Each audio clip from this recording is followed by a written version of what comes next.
Joining us now as this news breaks is Avihai Brodutch, whose wife and young children were actually abducted by Hamas back on October 7th. He has been desperately waiting to find out anything about their condition and or their whereabouts. He actually joins us here in D.C. In our bureau. Avihai, just in light of this breaking news, let me ask you if you have heard anything today from the IDF about this expanding ground operation or anything about your family. No, I haven't. It's still the same news I have since 3 weeks ago. Well, for me, nothing has changed. And from this IDF, what's happening now, I just heard on the news.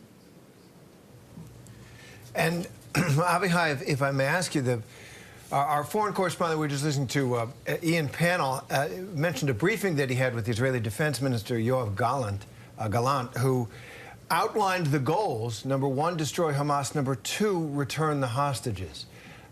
This is your country and your family. And that is a terrible place to be in a time of war. And I just wonder if you feel the hostages are including your loved ones, are being considered at the appropriate level. Are they the right, does the government have the right priority for your family? Well, if that's what he said, then he's obviously got his priorities wrong. And that's why I'm here, you know, to get the priorities right again. The hostages, you know, there are women and children over there, and children have definitely got nothing to do with it, along with the women. And that's the first priority. It's obvious throughout, you know, throughout humanity. The children shouldn't be involved. Shouldn't be involved. They should be out of there right now. So we got to change these priorities right away. Avihai, as we look at pictures of your kids, your wife, tell us about them, please. How old they are, their names. Just humanize your family for us, since we haven't had the chance to meet them yet, and hopefully we will. Well, you know, I've known my wife for 22 years, since I was 20 years old. You know, Hagar, I love her very much. She's the love of my life. She does everything for me. You know, I look, you know, like, I look strong now, but I'm not, you know, deep inside, I'm lost. She's done everything for me throughout my life, and, you know, I just want her back so much. And, you know, I sleep alone now. I really miss her. So I really hope she'll be back soon. You know, we have 3 beautiful children. My youngest, Uriah, he's 4.5 years old. You know, he likes to make a big mess in the house. He likes to play soccer inside the house and break things, and now I wish he was just there breaking things. My middle child, you know, my middle son, Yuval, he's a very sensitive type, so I have to say I'm really worried about him. So, you know, he plays Xbox a lot. I see kids here playing Xbox, and, you know, I feel for him. I'm really, you know, it's terrible just to see it. And, you know, he likes playing soccer as well, and he builds all these Legos all the time. And, you know, I just walked past the Lego shop, and I wanted to buy him something, but, you know, I don't know where he is and how he's doing, so it was terrible.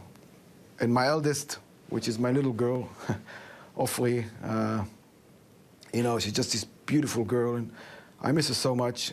I got a guitar. She left her, well, obviously, you know, her guitar is back home. I just got it from her, from the house. I asked someone to bring it to me. And every day I play her guitar, and, you know, I think of her, and it's really terrible. She just celebrated her birthday.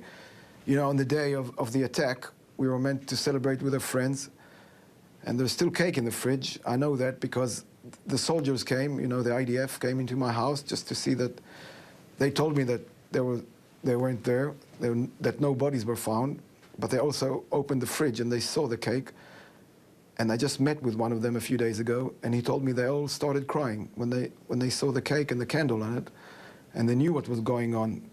So, you know, it's just terrible. I miss them so much, and I really want them to come back. And, you know, you were asking me before the priorities. This is obviously the first priority. They've done nothing wrong. My girl just wants to celebrate her birthday like all her friends. You know, my sons just want to play soccer. So that's obviously the first priority. Somebody's got something wrong in their minds.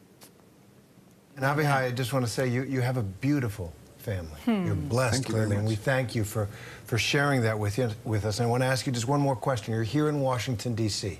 to see what American policymakers here can do. They're deeply involved, obviously, since they're American hostages, too. What have you heard? What are you looking for from the American government? And how have your meetings gone? You know, I just got so much support.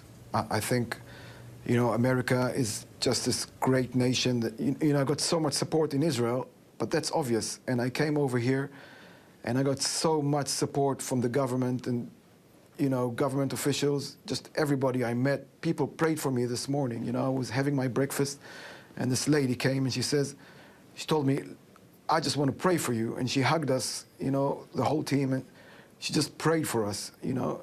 The same with everyone, you know, the senators I met and, you know, all the congressmen, they just gave me so much support. And I really wish they could change, you know, the situation and bring my family back home to me. Avihai, I hope you stay in close touch with us because you remind us why we need to cover this story and why we need to talk to parents like you, your wife, your 3 kids. I know you're not giving up hope. Nobody is right now. And just stay close with us as things pick up here overseas. We will be doing everything we can to cover what's happening here, obviously, in the United States as well. Thank you, Avihai. Good luck. Thanks very much. Thanks for having me. Hi, everyone. George Stephanopoulos here. Thanks for checking out the ABC News YouTube channel. If you'd like to get more videos, show highlights, and watch live event coverage, click on the right over here to subscribe to our channel. And don't forget to download the ABC News app for breaking news alerts. Thanks for watching.